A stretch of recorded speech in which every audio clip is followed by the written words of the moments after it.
नमः संस्कृताय विद्यार्थियों, मैं पूर्णिमा शर्मा आज आप सभी के लिए कक्षा अष्टम के संस्कृत पीयूषम पुस्तक से द्वितीय पाठ मातृदेवो भव का वाचन और इसका अर्थ लेकर प्रस्तुत हुई हूँ।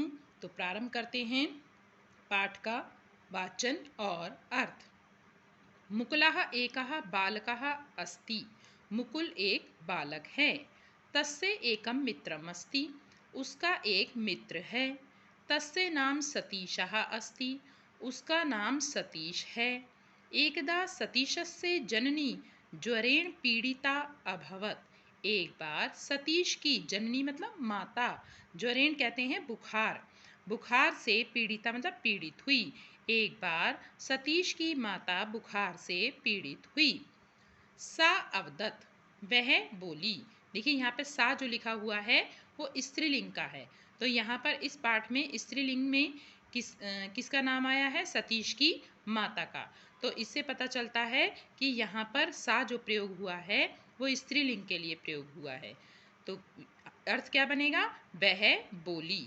अगर यहाँ पर सा ऐसा ना लिखकर इस तरह का साह लिखा होता, स और विसर्ग, तो ये होता पुल्लिंग का। तो इसका अर्थ हो जाता वह बोला, यानी कि फिर आप इसका अर्थ किसके लिए करते? सतीश के लिए, ठीक है, या मुकुल के लिए। लेकिन सा यहाँ पर लिखा हुआ स्त्रीलिंग का है, तो इसका अर्थ होगा वह बोली। भो सतीश, हे सतीश, गच्छ, जाओ। ये लोट लकार का आज्ञार्थक रूप है, गम धातु का गच्छ। वैद्यम आने, वैद्य को ले आओ। सतीशो अवदत अयम में क्रीडनस्य काला। सतीश बोला यह मेरे खेलने का समय है। मम मित्राणि आगच्छन्ति, मेरे मित्र आ गए हैं। अहम क्रीडनार्थम गच्छामि, मैं खेलने के लिए जा रहा हूँ।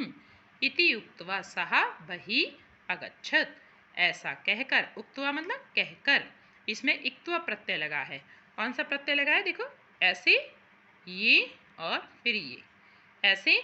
यहाँ पर कौन सा प्रत्यय हो गया? इक्त्वा प्रत्यय, जो करके के अर्थ में आता है। यानी एक काम करके जब दूसरा काम किया जाता है तो पहले वाले काम में इक्त्वा प्रत्यय का प्रयोग किया जाता है। तो उसने ये जो लाइन कही, अहम क्रीडनार्थम गच्छामि, मैं खेलने के लिए जा रहा हूँ, तो ये पहला काम था। इति इक्त्वा, ऐसा कहकर, सहस बाहिः अगच्छत्, वह बाहर चला गया। तो उसने दूसरा काम क्या कहा किया?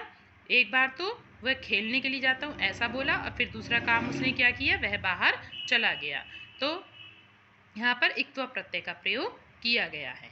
आगे इसी संदर्भ में नीचे का पैराग्राफ देखते हैं। इसके आगे का अर्थ है, तस्मिन् एव काले सतीशस्य मित्रम मुकुलः तत्र प्राप्तः। तस्मिन् एव काले, उसी समय, जब वो कौन? सतीश बाहर चला गया था, तो उसी समय सतीश का मित्र मुकुल वहां पहुंच गया। कहाँ पहुंच गया? सतीश के घर। सह सतीशस्य जननीं ज्वरेण पीड़िताम अपश्यत्, उसने सतीश की माता को बुखार से पीड़ित देखा। यहाँ पे देखिए दृश्य धातु है, जिसके रूप चलते हैं पश्य से, और अपश्यत रूप बना लंग लकार भूतकाल का। जब धातु के साथ यहाँ पर अ जुड़ जाता है तो लंग लकार भूतकाल का अर्थ देता है।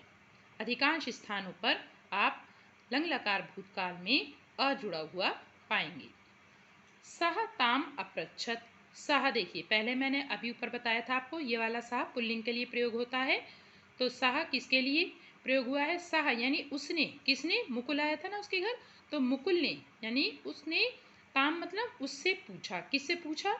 उसकी माता से पूछा, क्योंकि सतीश तो पहले ही चला गया, तो अब कौन बचा उसके सामने? उसकी माता। तो उसने उनसे पूछा, कुत्र सतीशागता, सतीश, सतीश कहाँ गया है? इति, ऐसा। सा अवदत, वह बोली। देखिए फिर से स्त्रीलिंग का आया है, तो स्त्रीलिंग में इस पाठ में केवल सतीश की माता है। तो वह बोली, मित्रैः सह क्रीडितुम गतः, मित्रों के साथ खेलने के लिए गया है। मुकुलः दुखितो अभवत्, मुकुल दुखी हो गया। देखिए ये जो आपको एस दिखाई दे रहा है, ये एस नहीं है, ये यहाँ पर आ है। यहाँ पे ये संधि हो गई है, मुख दुखितो अभवत्। जब आप ओ की मात्रा देखें तो उसके बाद में जो अ, ये ह्रस्व आ आता है, वो इस तरह से ये एस के आकार का बन जाता है। तो इसका उच्चारण कैसा होगा? दुखितो अभवत, दुखितो अभवत। ठीक, तो मुकुल दुखी हो गया। आगे देखिए, सह सतीशम क्रीडा क्षेत्रात् गृहम आनयत अवदच्चा, वह सतीश को खेल के मैदान से घर ले आया। अवदच्चा और चा का मतलब और, बोला, हे मित्र, एषा तव जननी ज्वरेण पीड़िता अस्ति, यह तुम्हारी माता बुखार से पीड़ित है। त्वया अस्याः सेवा कर्तव्या, तुम्हें इसकी सेवा करनी चाहिए। किम त्वम न जानासि, क्या तुम नहीं जानते हो? देखिए, मध्यम पुरुष एक वचन का करता है त्वम, त्वम युवाम यूयम, इस तरह से मध्यम पुरुष में एक वचन, द्विवचन, बहुवचन में रूप बनता है। तो जिस पुरुष वचन का कर्ता होता है उसी पुरुष वचन की क्रिया होती है। तो बनेगा जानासी, जानाथः, जानाथ। ठीक है, तो एक वचन की का करता है तो एक वचन की ही क्रिया प्रयोग की गई है। क्या तुम नहीं जानते हो? तैत्तिरीय उपनिषद उपदिष्टि, तैत्तिरीय उपनिषद में उपदेश दिया है यानी बताया है। देखिए यहाँ पे तैत्तिरीय धन उपनिषद, देखिए ओ की मात्रा है यहाँ पे, तो ओ किस में हो जाता है? गुण संधि में हो जाता है। तो तैत्तिरीय धन उपनिषद, आ और उ मिलकर ओ गुण हो गया है, तो ये गुण संधि का भी उदाहरण है। तैत्तिरीय उपनिषद में कहा है, क्या कहा है? मातृ देवो भव, माता देवता के समान होती है। इति, ऐसा, अन्यदपि उक्तम, और भी कहा है। क्या कहा है? अभिवादनशीलस्य नित्यं वृद्धोपसेविनः चत्वारि तस्य वर्धन्ते आयुर्विद्या यशोबलम। नित्य मतलब प्रतिदिन, अभिवादनशील से अभिवादन करने के किसके अभिवादन करना है? वृद्धोपसेविना, और बड़ों की सेवा करने वाले के, बड़ों की सेवा करने वाले के और बड़ों का अभिवादन करने वाले के। अभिवादन का मतलब होता है कि हम कभी किसी को हाथ जोड़कर प्रणाम करते हैं, कभी चरण स्पर्श करते हैं, कोई सिर झुकाकर नमस्कार करता है, कोई नमस्कार बोलता है, कोई गुड मॉर्निंग बोलता है। ठीक है, तो इस तरह से अभिवादन करने के अलग अलग तरीके हैं। तो यहाँ पर बताया है कि प्रतिदिन बड़ों की सेवा करने वाले के और अभिवादन करने वाले के, तस्से उसके, चत्वारि वर्धन्ते, 4 गुण बढ़ते हैं। आयु, विद्या, यश और बल।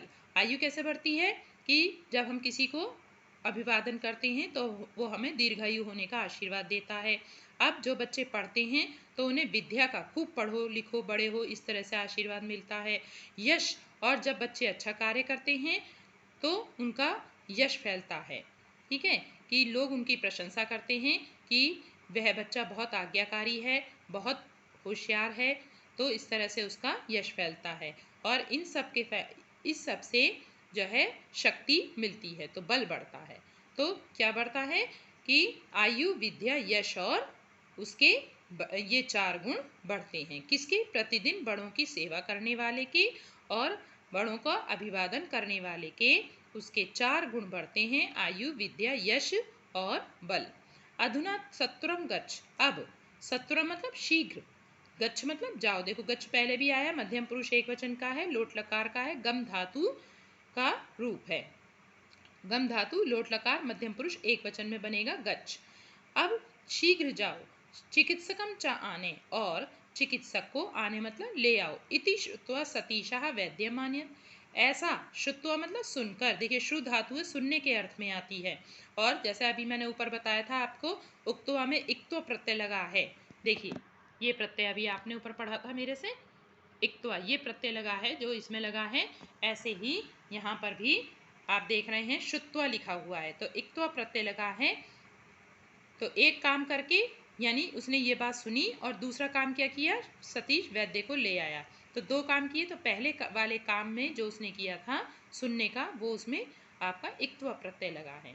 तो ऐसा सुनकर सतीशा वैद्यमान्य, सतीश वैद्य को ले आया। तस्य जननी प्रमुदिता अभवत, उसकी माता प्रमुदिता मतलब प्रसन्न, अभवत, अभवत मतलब हुई, प्रसन्न हुई। देखिए यहाँ पर भी ये जो है आपका एस जो दिखाई दे रहा है आपको, ये अ है। क्या है ये? अ। तो इसका उच्चारण आप अ करेंगे। प्रमुदिता अभवत, उसकी माता प्रसन्न हुई। आज के लिए इतना ही बच्चों, अगली वीडियो में हम इसके अभ्यास कार्य के साथ मिलेंगे। धन्यवाद बच्चों।